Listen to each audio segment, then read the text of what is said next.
Hi everyone, my name is Anita Ladhani and I'm a licensed clinical social worker and an energy practitioner. And today I want to talk to you about something that touches everyone's lives at some point or the other, which is losing a loved one. Death is something that unfortunately touches every one of us at some point, whether it's early in life or whether it's late in life. We all end up having to deal with someone who we lose to death. Whether it's we were we were related to them, or whether we were friends with them, whether we were close, or whether we were just friends, acquaintances. Um, it touches our lives, and so how do we deal with that? Um, Grief is a very interesting and something that's very difficult to deal with. Um, it's hard enough losing someone. Um, Period. It doesn't matter how old the person is, but it's specific. It's particularly harder when it's someone that uh, was young. Um, just it's hard, um, when it's even if they weren't young, when it's sudden, you haven't had time to say goodbye, but it's just it's never a simple response to death. Um, but when you lose someone you love and you care for and you care about, um, it hits us in the gut, right? It just, our heart breaks. We miss them. We love them. We remember all the things we used to do or say together. We may even regret things we didn't do or didn't say with to them. I have been very, very blessed because I've had the privilege of holding space for families as they lose their loved ones in different over the last, especially this last year, and I think what I've learned is that you know the process of grieving, there's no timeline on it. I think it starts, of course, the minute you get news that they passed away.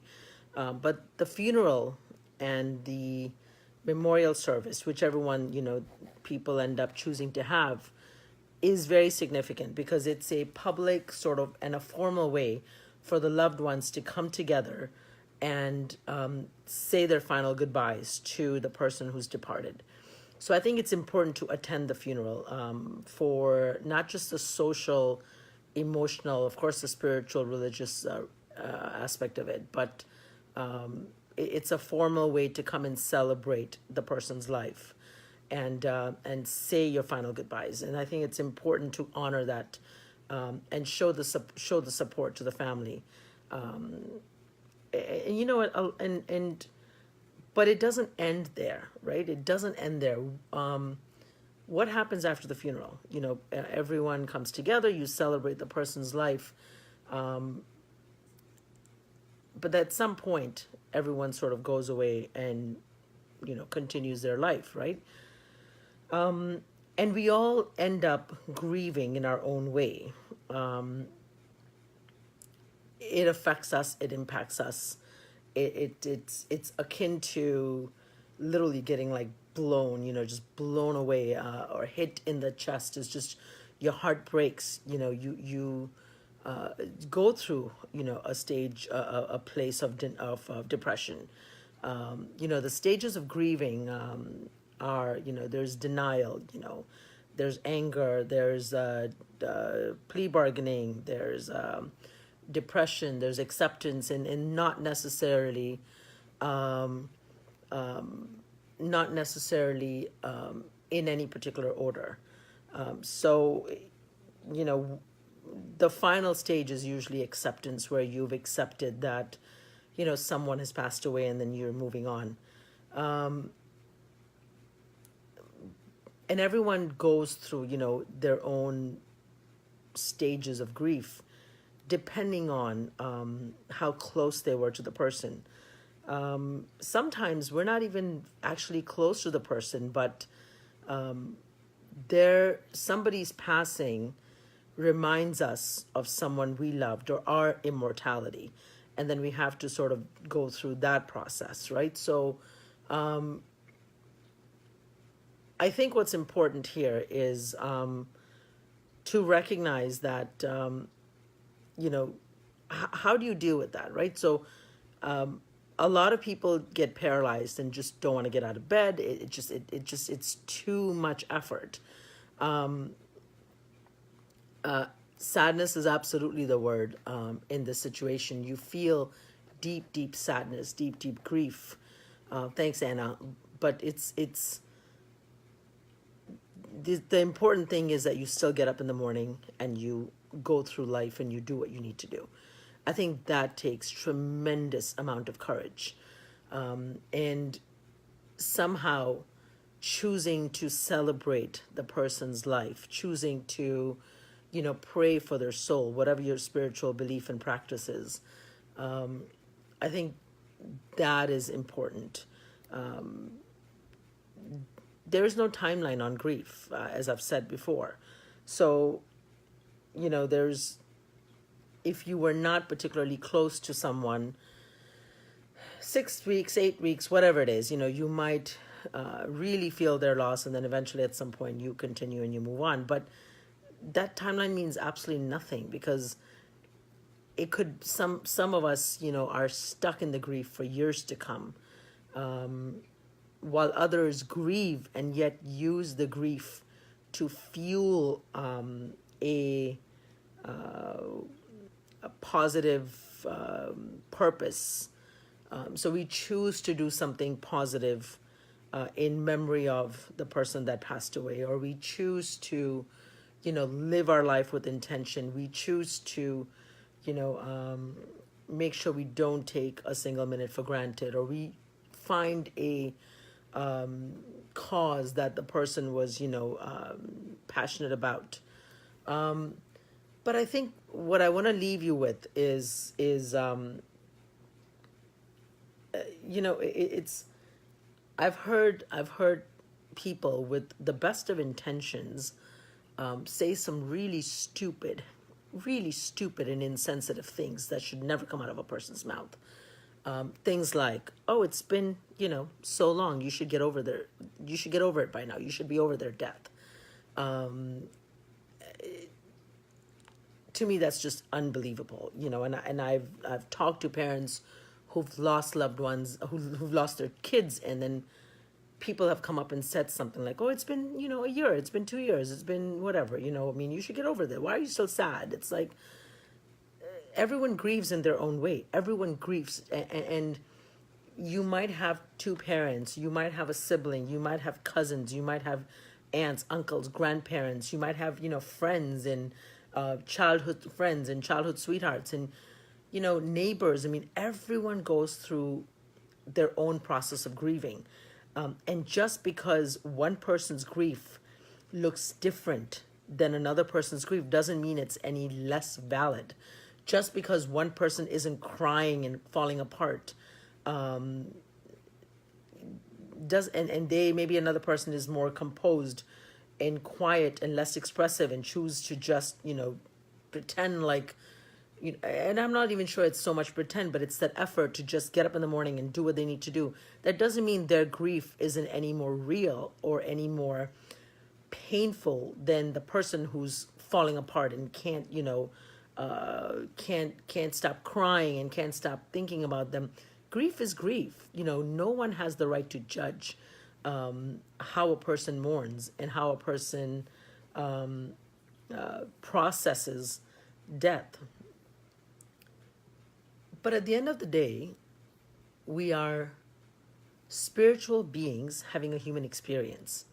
And so although the physical body of the person is no longer with us, I truly, truly, truly know, not just believe, this is what I know, is that the soul lives on forever.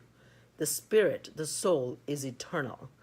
And so the person, to me, never truly dies.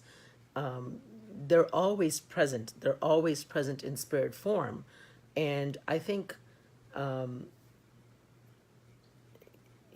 other thing I really want to talk about quickly is there's this whole notion that we hear a lot. When someone passes away, people will say, well, don't cry because it hurts the soul of the one that's passed away. And with all due respect, they'll say, oh, stop crying, it hurts them. And it just, with all due respect and with the utmost humility, I request you not do that. Don't stop people from expressing their grief, especially at a funeral, especially, days or weeks after they passed away. I don't believe, from what my understanding is and my reading is and my understanding of this is, the soul is not necessarily, you're not hurting the soul. Sure, the soul feels, pain for your pain, especially if they loved you. But you're not holding the soul back when you're crying. That's a normal expression of grief. In fact, I believe that when you cry, it's important because those tears need to be released. The tears are releasing toxins from your body. The research on tears has shown that, the sad tears have significant high percentage of toxins in them versus the happy tears. And so crying is just, you need to let it out. As simple as that. So if you don't do that, you're going to end up, people get sick. People end up, the grief somatizes in different forms of illnesses. So cry, get it out, feel what you're feeling, allow yourself to feel. The capacity to feel is a blessing because you obviously have the heart and have the compassion and have the empathy to feel those emotions for whoever it is that you loved and you cared about. So say, shukran alhamdulillah, and say thank you God, and express those feelings and stay in those feelings. Don't restrict, please, someone from expressing their emotions and their grief, especially if you're uncomfortable being around it. And a lot of times that's what happens. People are uncomfortable around people crying because then it triggers them and all the unresolved grief and unresolved sadness that they've not expressed. And so they rather tell them, oh, stop it, don't cry. It's going to hurt the soul, or, whatever it is that people say. That's not true. Really, what happens is people are like, oh my God, if you cry, then I won't be able to hold it together and I'm going to cry. And then I don't know if I can handle, everything that I have not dealt with for umpteen amount of years. So take it easy, especially when you're going through this process of grief. Slow down, step into prayer, allow yourself to linger in bed. It's okay. Short stage of whatever it is, depression is normal. Take an antidepressant if you need to for a short period to get you through, so you can have the physical energy to then go into counseling and go into the churches and and talk to people and go get the help you need. I know plenty of people who have needed to do that while they were grieving. And then they're fine. They're once they're able to get the help, then they're able to get off it. And cry, feel, love, remember. But be kind to yourselves. You're not a machine. We are humans. We are humans with the capacity to feel and love. And when you feel this amount of sadness and pain that feels like your heart is literally just, it just cannot take any more, say shukr alhamdulillah, say thank you God, because what that to me indicates is that your heart is being cracked open. It's like, You're like a moth, that's in a cocoon, that's wrapped up, and the final sort of, tears are, you're shedding the moth, and a beautiful butterfly, the stronger heart, a bigger heart, is emerging in its space. So you'll survive. You'll survive. Get help. Reach for support. Take it easy. That's all I can offer you at this point. There's quite a few comments. Let me read some of them and see if I can read them out loud and respond to any of them that need to be responded to. Thank you so much for joining, everyone. I know there's been quite a few postings on Facebook. There's been a lot of loss, a lot of people losing loved ones, and it just happens to be Famida, you and I need, sure, we can chat. I will message you. Sadness is a word in this situation, absolutely. Anna says, it is true, it doesn't matter the time that you met the person. The separation is really painful. It is unbelievable how people judge you for the pain you feel for someone you just met and they leave. But I believe that at some point you have to let it go because it is not good for you and for the person who left. Okay, Farhana, Anna says it's important to cry. Absolutely. Farhana continues. Farhana, you say, oh my God, perfect post. I was just talking about this.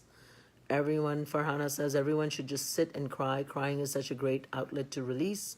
Crying and allowing us to feel reminds us we are human and we are alive. When we crack open, the light shines through. Absolutely. Anna says, I'm in the stage that I can't take it anymore because I truly know that the person that I am grieving is in peace. I am the one who needs help. Okay, Anna. I'm sorry you're going through that, Anna. Maybe we should connect afterwards and talk a little bit more about where you are and how you can possibly move on through this.